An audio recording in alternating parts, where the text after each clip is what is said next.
हाय दोस्तों, it's your boy निक और स्वागत है आपका मेरी म्यूज़िक लर्निंग सीरीज़ के चैप्टर नंबर 2 में, जिसमें मैं बात करने वाला हूँ इलेक्ट्रॉनिक म्यूज़िक के कोर इंस्ट्रूमेंट के बारे में, जो है सिंथेसाइज़र।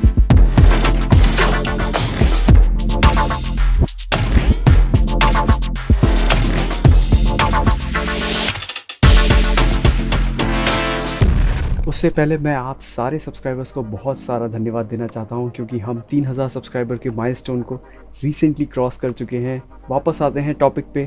तो बिफोर स्टार्टिंग कि सिंथेसाइजर्स क्या होते हैं, मैं आपको बताना चाहता हूं कि इलेक्ट्रॉनिक म्यूज़िक क्या होता है। इलेक्ट्रॉनिक म्यूज़िक बेसिकली वो म्यूज़िक होता है जो इलेक्ट्रॉनिक इंस्ट्रूमेंट्स के थ्रू प्रोड्यूस किया जाता है। ट्रेडिशनली म्यूज़िक को कंपोज करने के लिए आपके नॉर्मल फिजिकल इंस्ट्रूमेंट्स को यूज़ किया जाता था, जैसे कि गिटार, पियानो, वायलिन एक्सेट्रा।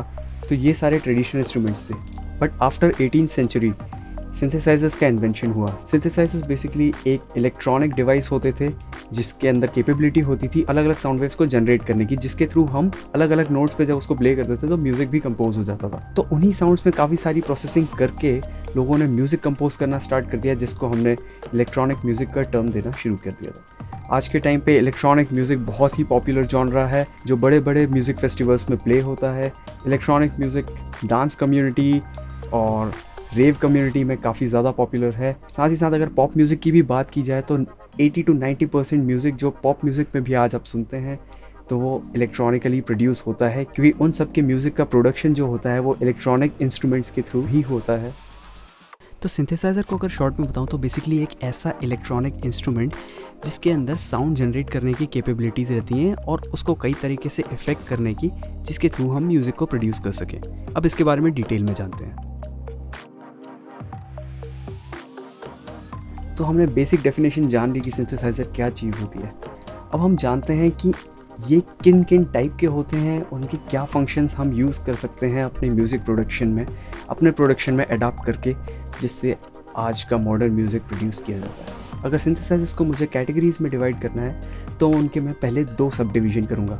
पहला सब डिवीज़न उनकी फिजिकलिटी के बेसिस पे, दूसरा उनकी फंक्शनैलिटी के बेसिस पे। तो सबसे पहले सबसे सिंपल समझते हैं उनकी फिजिकलिटी के बेसिस पे। फिजिकलिटी के बेसिस पे अगर मैं बात करूं तो हमारे पास 3 टाइप के सिंथेसाइजर्स अवेलेबल हैं। Number 1 analogue synth, number 2 digital synth, number 3 software synth. Analogue synth basically एक इलेक्ट्रॉनिक इंस्ट्रूमेंट होता है जिसके अंदर अलग अलग साउंड वेव्स को कंटिन्यूसली जनरेट करने की कैपेबिलिटी होती है अलग अलग नोट्स पे, जिसके थ्रू हम म्यूज़िक को प्रोड्यूस कर सकते हैं। ये सबसे पहले इन्वेंट किया गया सिंथेसाइज़र था, जिसके अंदर लगे जो इलेक्ट्रॉनिक डिवाइसेस थे उनके अंदर कैपेबिलिटी होती थी वोल्टेज के थ्रू अलग अलग फ्रिक्वेंसीज़ पे सिग्नल्स को जनरेट करना, जिससे हम म्यूज़िक बना सकते थे। और ये एनालॉग सिंथ आज के टाइम पे भी सबसे ज़्यादा पावरफुल सिंथेसाइजर्स हैं, क्योंकि इसमें से ओरिजिनल साउंड वेव्स क्रिएट होती हैं जो आपके वोल्टेज के थ्रू कन्वर्ट होकर आपके ऑडियो आउटपुट सोर्स से आप उसे सुन सकते हैं। Next digital synthesisers. अब डिजिटल सिंथेसाइजर्स की बात करें तो ये दिखने में तो एनालॉग सिंथेसाइजर्स की तरह ही होते हैं, लेकिन इनका अपना साउंड जनरेशन की कैपेबिलिटी नहीं होती। इसके अंदर बेसिकली एनालॉग सिंथेसाइजर्स का ही साउंड जो है उससे रिकॉर्ड करके और उसको सैम्पल्स की तरह सेव करके एक प्रीसेट की तरह इन सारे डिवाइसेस पे रखा जाता है। तो आपके पास कई सारे साउंड्स अवेलेबल होते हैं उन पर्टिकुलर सिंथ्स में, जो आप डायरेक्टली लोड करके अपने इंस्ट्रूमेंट पे प्ले कर सकते हैं एक कीबोर्ड के लेआउट में। बट क्योंकि इसके अंदर ओरिजिनल साउंड जनरेशन की कैपेबिलिटी नहीं होती और इसके अंदर एक रिकॉर्डेड साउंड ही प्ले हो रहा होता है, तो इसे हम एक डिजिटल सिंथेसाइज़र के नाम से जानते हैं। थर्ड, सॉफ्टवेयर सिंथेसाइज़र पे आते हैं। सॉफ्टवेयर सिंथेसाइज़र बेसिकली एक डिजिटल ऑडियो वर्कस्टेशन के अंदर का एक प्लगइन आप कह सकते हैं इसको। फिजिकली वो एग्जिस्ट नहीं करता है, बट वो एक सॉफ्टवेयर के रूप में आपको म्यूज़िक प्रोड्यूस करने के लिए हेल्प करता है, जिसको आप एक USB कंट्रोलर के थ्रू भी यूज़ कर सकते हैं म्यूज़िक प्रोड्यूस करने के लिए।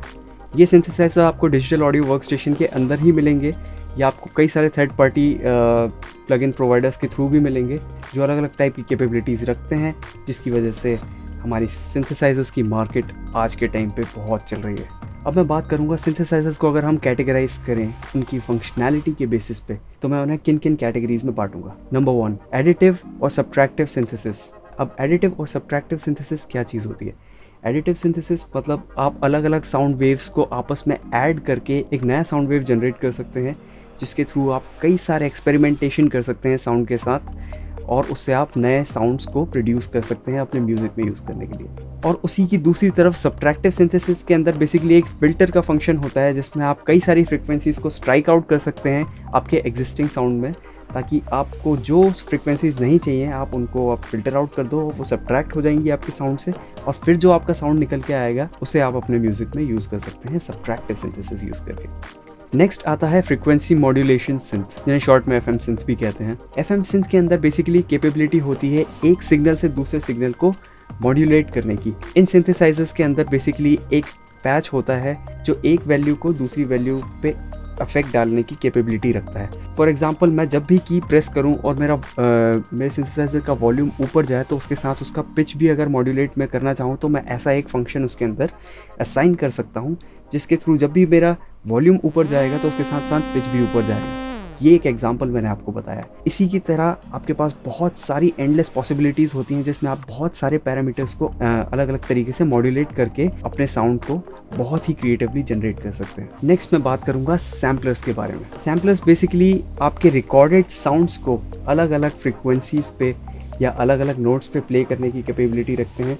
साथ ही साथ उन रिकॉर्डेड साउंड्स को अलग अलग इफ़ेक्ट्स के साथ ब्लेंड कर सकते हैं या उनके ऊपर कई सारे मॉड्यूलेशन लगा सकते हैं क्रिएटिवली, जिससे आप अलग अलग तरीके के साउंड उस पर्टिकुलर रिकॉर्डेड साउंड के थ्रू जनरेट कर सकते हैं अपने म्यूज़िक में यूज़ करने के लिए। नेक्स्ट मैं बात करूंगा ग्रैन्युलर सिंथेसिस के बारे में। अगर आप नेम को ही पढ़ें तो उसके अंदर आता है ग्रेन। तो बेसिकली ये एक ऐसी टेक्निक यूज़ करता है जो आपके किसी भी वॉइस सैम्पल को बेसिकली जब आप टाइम स्ट्रेच करते हैं तो आपने देखा होगा कि आपका जो साउंड का रेजोल्यूशन है वो थोड़ा थोड़ा डिस्टॉर्ट होने लग जाता है। जस्ट लाइक आपने जैसे देखा होगा कि किसी इमेज को आप जब बहुत ज़्यादा जूम करते हैं तो वो पिक्सेलेट हो जाती है, तो उसी तरीके से साउंड को भी जब आप बहुत ज़्यादा स्ट्रेच करते हैं तो उसमें ग्रेन्स आपको सुनाई देने लग जाते हैं। तो इन्हीं ग्रेन्स का यूज़ करके आप बहुत ही क्रिएटिवली कई सारे इफ़ेक्ट्स को प्रोसेस कर सकते हैं, कई सारे साउंड्स को जनरेट कर सकते हैं और कई सारे सिंथेसाइजर साउंड्स भी बना सकते हैं। तो इस प्रोसेस का यूज़ करके जब आप सिंथेसिस करते हैं उन सिंथेसाइजर्स को ग्रैन्युलर सिंथेसाइजर्स कहते हैं। नेक्स्ट मैं बात करूँगा वोकल सिंथ्स की। वोकल सिंथ्स बेसिकली एक इस टाइप का सिंथेसाइजर होता है जो आपके वोकल की हेल्प लेके उससे एक साउंड के साथ ब्लेंड करके एक बहुत ही क्रिएटिवली एक अलग टाइप का साउंड बना देता है। इसका सबसे बड़ा एग्जांपल है जो कई सारे old school hip hop sound tracks में आपने सुना होगा, एक टॉक बॉक्स करके एक सिंथेसाइजर होता है जिसमें बेसिकली एक ट्यूब होता है जो परफॉर्मर के मुंह में अपने वो दांतों में दबाता है और उसके साथ एक कीबोर्ड होता है जिस कीबोर्ड को वो प्ले करता है और साथ ही साथ वो सिंग भी कर रहा होता है। तो उसके थ्रू एक रोबोटिक टेक्सचर का साउंड जनरेट होता है। तो इस टाइप का साउंड जनरेट करने वाले जितने भी सिंथेसाइजर्स हैं मैं उन्हें वोकल सिंथ्स में काउंट करूँगा। इसी से मिलती जुलती कैटेगरी एक और है सिंथेसाइजर की जो बहुत ही नई है, जो बेसिकली कॉम्बिनेशन है वोकल सिंथ का और सैम्पल्स का, जिन्हें कई जगह वोकलाइजिंग सिंथ भी कहा जाता है। ये वोकलाइजिंग सिंथ बेसिकली एक टेक्स्ट टू स्पीच टाइप की कैपेबिलिटी रखते हैं, बट एक नेक्स्ट लेवल पे।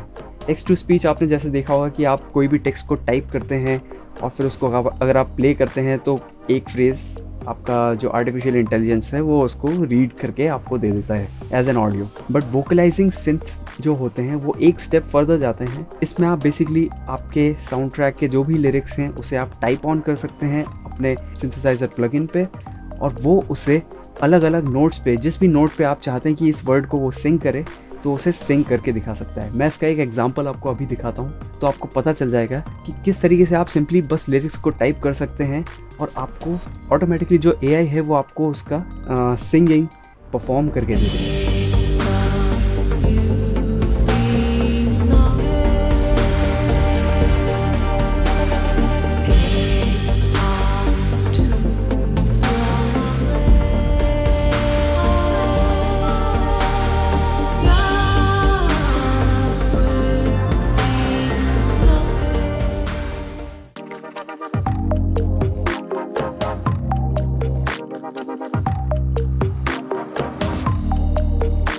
अब आपने कैटेगरीज तो जान ली कि सिंथेसाइजर्स की क्या कैटेगरीज होती हैं, बट आपको सिंथेसाइजर के कंपोनेंट्स के बारे में जानना बहुत ज़रूरी है, क्योंकि अगर आपने इन्हें यूज़ करना है तो आपको पता होना चाहिए कि साउंड कहाँ से जनरेट होगा, आपको फ़िल्टर लगाना है तो फ़िल्टर कहाँ से लगेगा, या आप अलग अलग टाइप के जो भी इफेक्ट्स उसके ऊपर अप्लाई करने हैं वो आप कैसे करेंगे, इस सब के लिए मैं आपको अलग अलग कंपोनेंट्स के बारे में बताने वाला हूँ बहुत ही शॉर्ट में, जिससे आपको एक बेसिक आइडिया हो जाएगा कि किस तरीके से एक सिंथेसाइजर फंक्शन करता है। सबसे पहला और सबसे इम्पॉर्टेंट कंपोनेंट एक सिंथेसाइजर का होता है ऑसिलेटर। ऑसिलेटर बेसिकली एक साउंड जनरेटर होता है जो एक टाइप की साउंड वेव को कंटिन्यूसली जनरेट करने की कैपेबिलिटी रखता है। फॉर एग्जाम्पल इस पर्टिकुलर सिंथेसाइजर के अंदर मैंने साइन वेव को लोड किया है, तो मैं जब भी की प्रेस करूँगा तो मेरा ऑसिलेटर कंटिन्यूसली साइन वेव को जनरेट करता रहेगा जब तक मैं की को रिलीज़ नहीं कर देता।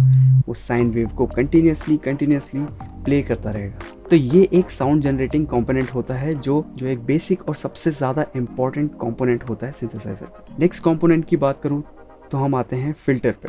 फिल्टर बेसिकली आपकी अनवांटेड फ्रिक्वेंसीज को आपके साउंड में से फिल्टर आउट करने के लिए होता है। तो फॉर एग्जांपल आपके पास कोई भी साउंड है जिसमें आपको हाई फ्रिक्वेंसीज़ को अगर फॉर एग्जांपल हटाना है या फॉर एग्जांपल लो फ्रिक्वेंसीज़ को हटाना है, कुछ फ्रिक्वेंसीज़ को बूस्ट करना है या कुछ फ्रिक्वेंसीज़ को सप्रेस करना है, तो ये सारा फिल्ट्रेशन का जो काम है ये एक फ़िल्टर सिंथेसाइज़र के अंदर करता है। सबसे इम्पॉर्टेंट कंपोनेंट की बात करें तो वो है ADSR फंक्शन, जिसे आप एनवेलप भी कहते हैं। एनवेलप बेसिकली आपके साउंड के शेप को बताता है कि आपका साउंड किस तरीके से जनरेट होगा।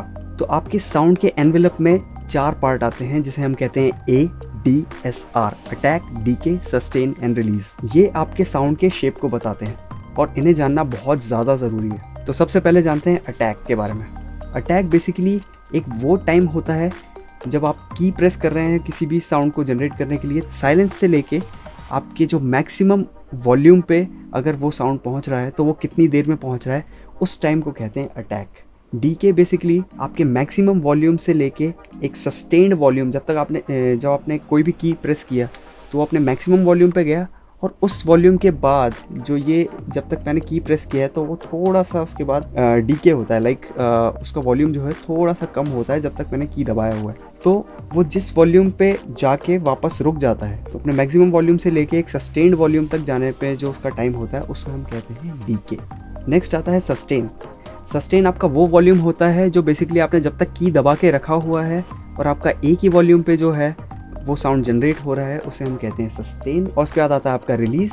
तो जैसे ही आप की को रिलीज़ करते हैं तो जितना टाइम लगता है उसको साइलेंस तक जाने में, उस टाइम को हम कहते हैं रिलीज़ टाइम। तो हर एक साउंड का अपना एक शेप होता है जिसके थ्रू आप अलग अलग टाइप के साउंड को परसीव कर सकते हैं। फॉर एग्जांपल जो प्लक होता है उसमें एक शॉर्टर अटैक और शॉर्टर डीके और रिलीज़ होता है, तभी वो आपको एकदम क्लिक की तरह साउंड करता है। वेयरएज जो पैड और वायलिन के साउंड है बेसिकली आपको एक लॉन्गर अटैक के साथ मिलेंगे हमेशा, क्योंकि उसका साउंड हमेशा जो होता है वो एक साइलेंस से मैक्सिमम वॉल्यूम पे जाने में थोड़ा सा टाइम लेता है। इस प्रोसीजर को हम साउंड डिज़ाइनिंग भी कहते हैं, जिसमें हम साउंड को स्क्रैच से बनाते हैं और उसे शेप करते हैं, जिसके बारे में मैं आपको डिटेल में आगे के लेसन्स में बताऊंगा। नेक्स्ट कंपोनेंट की बात करूं तो हम आते हैं LFO पे। LFO का फुल फॉर्म होता है लो फ्रिक्वेंसी ऑसिलेटर। ये बेसिकली आपके साउंड में जो भी लो फ्रिक्वेंसीज हैं उसको मॉड्यूलेट करने का काम करता है। और अगर मैं सिंपल टर्म्स में बात करूँ तो बेसिकली ये आपके साउंड के अंदर वाइब्रेशंस लाने का काम। अगर आपके साउंड को आपको विगल करना है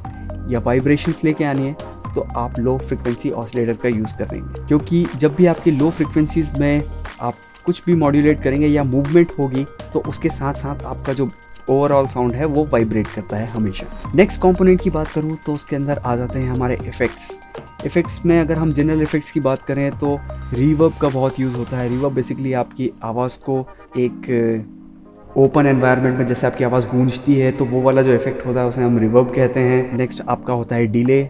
तो आपने जो भी साउंड एक बार प्रोड्यूस किया तो उसके अंदर एक एको की तरह जो साउंड होता है उसको क्रिएट करने के लिए आप डिले इफेक्ट का यूज़ कर सकते हैं। तो कई सारे इफ़ेक्ट्स का आप यूज़ करके अलग अलग टाइप के साउंड्स को अचीव कर सकते हैं। तो बेसिकली ये इन इफ़ेक्ट्स का गोल होता है, किसी भी साउंड को इस तरीके से मॉडिफाई कर दिया जाए कि उसका एक नया टाइप का रिजल्ट हमेशा निकल के आए, जो हमारी म्यूज़िक प्रोडक्शन की इंडस्ट्री में बहुत ही काम की चीज़ है। और इन सारे इफ़ेक्ट्स का यूज़ करके हम अलग अलग टाइप के साउंड्स बनाते हैं और उसी पे ही हम अपने साउंड ट्रैक्स को ले आउट करते हैं।